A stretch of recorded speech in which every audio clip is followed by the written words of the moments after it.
Graça e paz, igreja, vamos dar sequência ao nosso estudo de João e hoje nós vamos ler a partir do versículo 45. Quero que você acompanhe essa leitura comigo, que diz assim: Voltaram, pois, os guardas à presença dos principais sacerdotes e fariseus. E estes lhe perguntaram: Por que não o trouxestes? Responderam eles: Jamais alguém falou como este homem. Replicaram-lhe, pois, os fariseus: Será que também vós fostes enganados? Porventura creu nele aquele dentre as autoridades ou alguns dos fariseus? Quanto a esta plebe que nada sabe da lei, é maldita. Nicodemos, um deles, que antes fora ter com Jesus, perguntou-lhes: Acaso a nossa lei julga um homem sem primeiro ouvi-lo e saber o que ele fez? Responderam eles: Dar-se-á o caso de que também tu és da Galileia?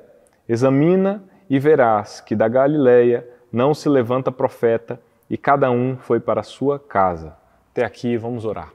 Senhor Deus e Pai, muito obrigado por essa palavra, meu Deus, que nos lava, que nos limpa, que nos transforma.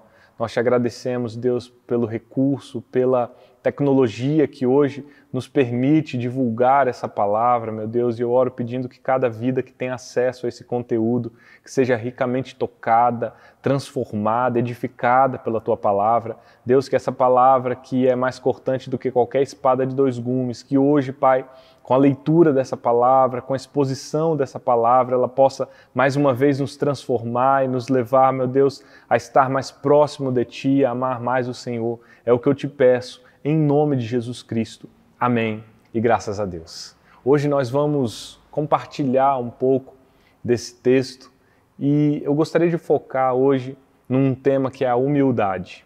Hoje eu queria falar um pouquinho mais sobre isso, porque nesse texto fica muito evidente uma atitude soberba das autoridades, dos líderes religiosos, e a gente precisa aprender com a palavra do Senhor aquilo que Jesus Cristo nos ensinou e ter o mesmo sentimento que houve em Jesus Cristo, de se humilhar, de se esvaziar, e que a gente possa aprender um pouco a partir do exemplo que não devemos seguir daquelas autoridades, daqueles fariseus.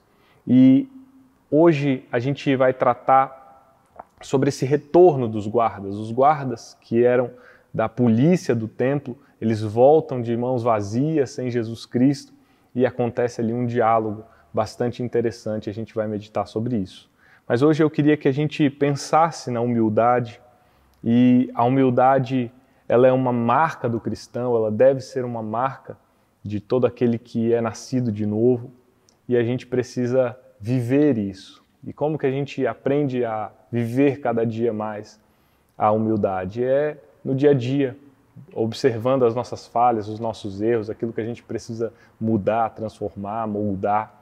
E eu lembro que um episódio daquele programa de culinária MasterChef me marcou bastante. Não sei se você gosta desse programa aí que é famoso, mas numa certa edição que era de profissionais apenas, um desses profissionais, desses candidatos do programa, chamado João, ele foi eliminado.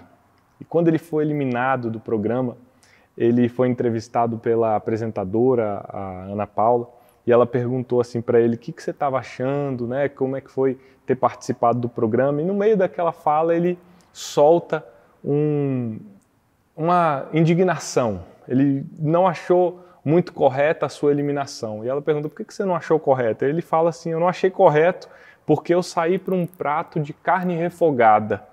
E ele disse que aquele prato não estava à altura do programa.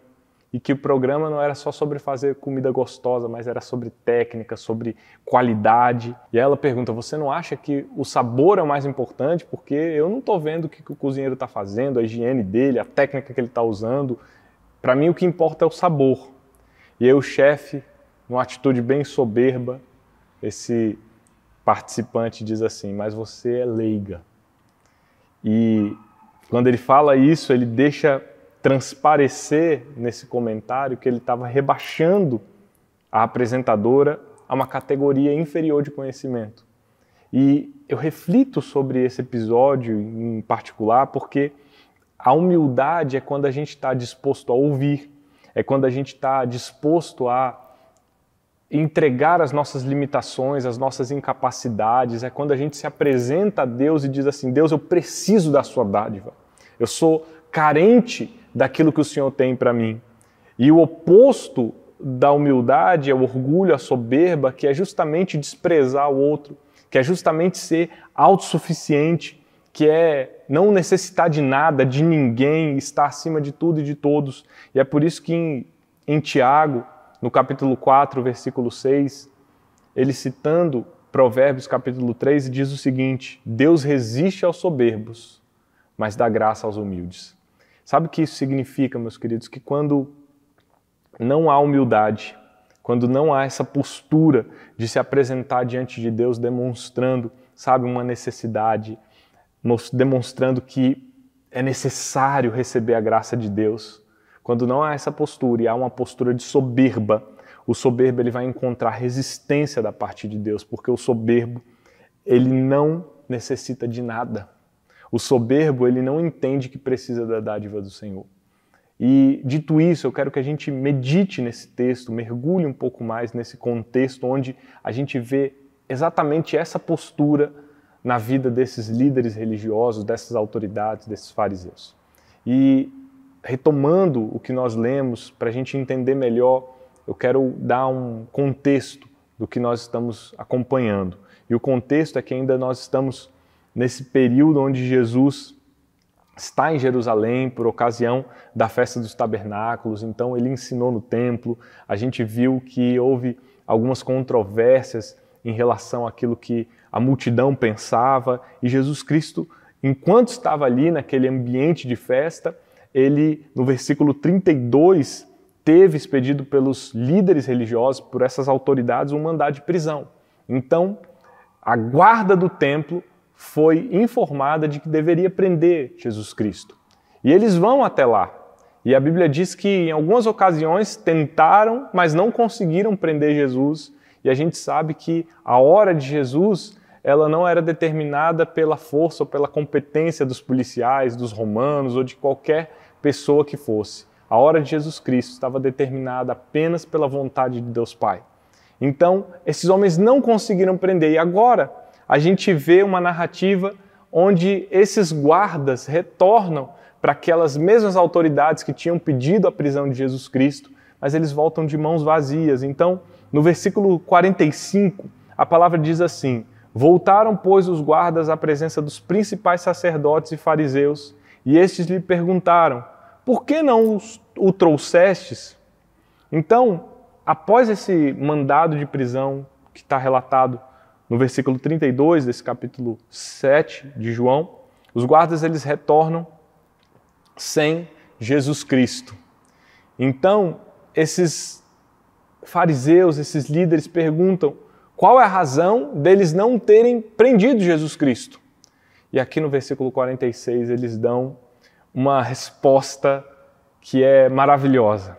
A resposta deles é: jamais alguém falou como este homem. E eu quero que você entenda, primeiramente, que esses homens que faziam parte da polícia do templo, da guarda do templo, eles não eram homens quaisquer. Eles eram pessoas, homens da tribo de Levi. Eles eram levitas que não só tinham um treinamento militar, mas eles tinham um treinamento religioso. Eles eram conhecedores da lei de Deus. Eles não eram pessoas ignorantes da lei. Então, eles tinham, para além da capacidade militar, também uma compreensão teológica, uma compreensão da lei de Deus. Eles não eram simplesmente homens brutos ou ignorantes, eles eram homens versados na lei de Deus. Então eu quero que você pense que esses homens, essa categoria de homens, voltou dizendo: jamais alguém falou como este homem, Jesus. E quando eles falam jamais alguém falou, eu fico imaginando quais foram as palavras que fizeram com que aqueles corações fossem aquecidos. Talvez quando Jesus falou: olha, se alguém tem sede, vem a mim e beba, quem crer em mim, como diz a Escritura, do seu interior fluirão rios de água viva, aquilo talvez tenha tocado o coração deles, tenha chocado o coração deles. E eu imagino aqueles corações aquecidos, e aqueles homens que conheciam a lei, que entendiam o contexto judaico, eles foram impactados por aquelas palavras. E quando eles são impactados por aquelas palavras, talvez sem a compreensão do que isso significasse, eles dizem algo que é tão verdadeiro e que hoje nós temos o pleno entendimento de que o homem que eles achavam que era um homem, que nunca houve uma fala como aquela, não era simplesmente um homem, era o próprio Deus pisando nessa terra. Então, eles falam, olha, não houve nenhum ser humano que falou como esse, e realmente ali Jesus Cristo não era apenas um homem, ele era 100% Deus, 100% homem. O próprio Deus estava ali proferindo aquelas palavras e aquilo impactou de uma maneira profunda a vida daqueles homens.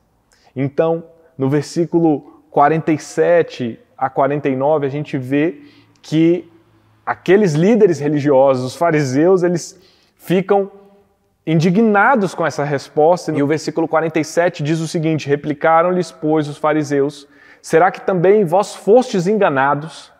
Então a resposta dos fariseus para a declaração dos guardas é inicialmente de questionar se os guardas, que eram disciplinados militarmente e religiosamente, também tinham sido persuadidos pelas falas de Jesus.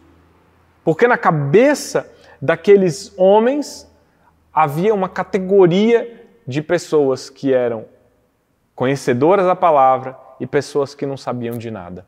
E aí inicia toda uma argumentação desses líderes religiosos para traçar uma diferença entre aqueles que eles achavam que detinham um conhecimento e aqueles que para eles eram insignificantes ou eram desprezados. E aí no versículo 48 eles dizem assim: porventura creu nele alguém dentre as autoridades ou algum dos fariseus? E no 49 eles dizem: quanto a esta plebe que nada sabe da lei, é maldita.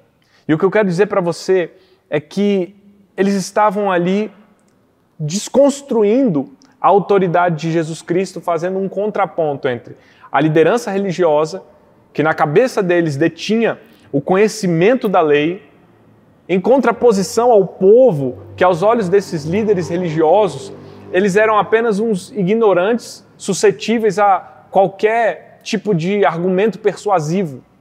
Então eles se colocam numa posição de superioridade, em contraposição ao povo que eles falam, não, esses aí não sabem de nada, esses aí são uns bobos que caem em qualquer conto do vigário. Olha como a soberba, ela é destilada através das falas dessas autoridades, porque eles se colocam num grau de uma categoria superior. E aí eles perguntam exatamente isso, olha, alguma autoridade creu neles? Ou seja, o argumento deles é que um fariseu ou alguma autoridade não havia crido em Jesus, que só quem havia crido em Jesus Cristo era o povão, era a ralé, eram os iletrados, eram aqueles que não tinham conhecimento, porque na cabeça deles, as autoridades, os líderes, eles não poderiam crer em Jesus Cristo, naquele argumento persuasivo, porque na cabeça deles aquilo tudo era falso. Então, repara como a soberba faz com que aqueles homens julguem que aquelas pessoas que criam em Jesus eram pessoas que não tinham nenhuma capacidade intelectual, ou pessoas que não tinham nenhum conhecimento da lei, ou pessoas bobas, ou pessoas burras. Era isso que estava na cabeça deles. Ou seja, ninguém que é do clero, ninguém que é do poder religioso creu em Jesus. Só quem crê em Jesus são essas pessoas aí que não valem nada. E isso é tão terrível, porque dentro desse cenário, desse ambiente, tinha um homem chamado Nicodemos, que daqui a pouquinho a gente vai ler, ele vai entrar nessa cena, mas ele estava ali escutando aquilo. E olha que interessante, Nicodemos, no capítulo 3, se encontra com Jesus e chama Jesus de mestre. Esse Nicodemos fazia parte da liderança religiosa, ele era um mestre da lei. E ele estava ali, ouvindo aqueles argumentos e pensando, talvez, meu Deus do céu, eu estou crendo em Jesus Cristo, eu estou começando a crer nesse Cristo e eu faço parte dessa nata religiosa. E aí no versículo 49, a palavra do Senhor diz: quanto a esta plebe que nada sabe da lei, é maldita. Você vê aqui que essa expressão de soberba das autoridades é uma expressão de orgulho, eles se colocam acima do povo. Isso fica extremamente manifesto na maneira como eles se comportam. Eles olhavam para o povo que realmente não tinha uma instrução formal na lei, mas eles olhavam para aquele povo e os colocavam numa categoria de inferioridade. A expressão que eles usavam para se referir ao povo é essa ralé, essa plebe, sabe? Uma expressão de desprezo. E havia entre os judeus uma expressão que eles chamavam aqueles que não tinham uma instrução formal na lei de povo da terra. Isso é interessante porque eles diferem aquela categoria que é boa e aquela categoria que não sabe de nada. Aqueles que são instruídos e os que são o povo da plebe, que são ignorantes, que são impiedosos. E aqui eu abro um parêntese para falar sobre o nosso Cristo. Quando a palavra de Deus fala sobre Jesus Cristo, ela sempre mostra Jesus Cristo olhando para as multidões com um olhar de compaixão. Ele se compadecia, ele olhava para as multidões e, sabe, exalava amor. Jesus Cristo olhava para as multidões e tinha um comportamento de amor por cada vida. E isso se refletia não só naquilo que Jesus Cristo pronunciava, mas nas suas atitudes, nas suas ações, naquilo que Jesus Cristo fazia, nos seus milagres, nos seus sinais, nas suas curas. Jesus Cristo tocou nos leprosos, Jesus Cristo tocou em mortos e os fez ressuscitar. Então Jesus Cristo olhava com compaixão e, em contraposição a isso, nós temos o olhar dos líderes religiosos que olhavam para o povo com um olhar de desprezo. Olhavam e os colocavam numa categoria inferior. É o povo da terra, é a plebe, é a ralé. E eu te pergunto hoje, quais têm sido os seus olhos para as pessoas às quais você tem convivido? Você tem tido um olhar de Cristo, um olhar de amor, um olhar de compaixão? Ou você tem tido um olhar soberbo, altivo, orgulhoso, onde você se coloca numa categoria superior e enxerga as outras pessoas de uma maneira de inferioridade, de desprezo? Reflita sobre isso. Nos versículos 50 e 51, agora esse Nicodemos, mestre da lei, ele se levanta nessa discussão e ele começa a compartilhar uma ideia.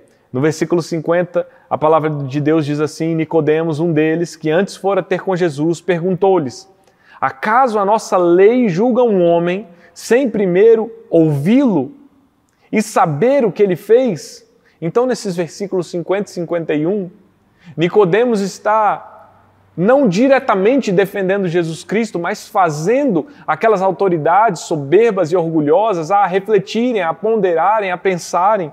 Nessa altura, apesar de Nicodemos, no capítulo 3, ter se encontrado com Jesus Cristo, ele ainda não tinha manifestado verdadeiramente um compromisso de discipulado genuíno com Jesus Cristo, mas ele estava ali, refletindo, pensando.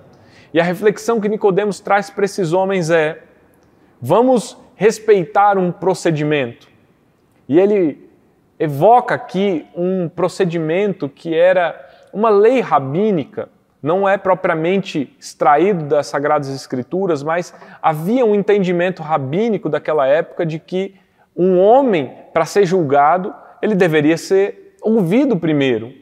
Isso é uma regra jurídica básica, os próprios romanos praticavam isso. Para você julgar alguém, você tem que ouvir o clamor dessa pessoa, o apelo dessa pessoa. Então ele estava fazendo aquelas autoridades pensarem: vamos ouvi-lo primeiro, vamos ouvir aquilo que ele está falando.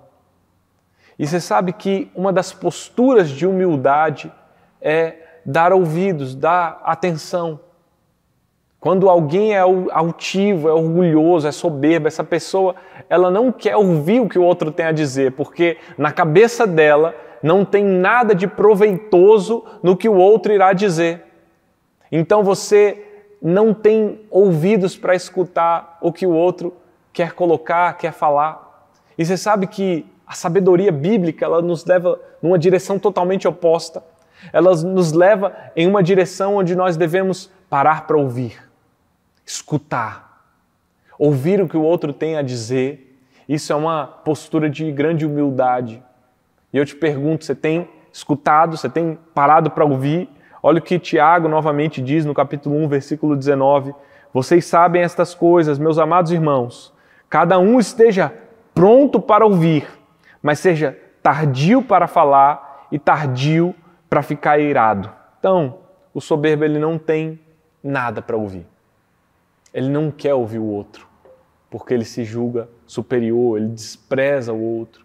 Mas o humilde, aquele que entende a sabedoria bíblica, com certeza ele vai parar para ouvir. Ele vai ser tardio para falar. E aqui, encerrando essa parte do texto, nos versículos 52 e 53, a palavra de Deus diz assim: responderam eles: dar-se-á o caso de que também tu és da Galileia? Examina e verás que da Galileia não se levanta profeta, e cada um foi para a sua casa. Então a resposta das autoridades a Nicodemos, ela é carregada de desprezo. Primeiro, porque eles utilizam da região da Galileia para menosprezar a figura do próprio Nicodemos ou, mais uma vez, a figura de Jesus Cristo. Então a ideia deles é a seguinte: você, por um acaso, também é dessa Galileia aí? Era como se eles estivessem zombando, dizendo assim: Nicodemos, será que você também é um galileu como esses aí para estar querendo um processo, um procedimento de escutar esse homem?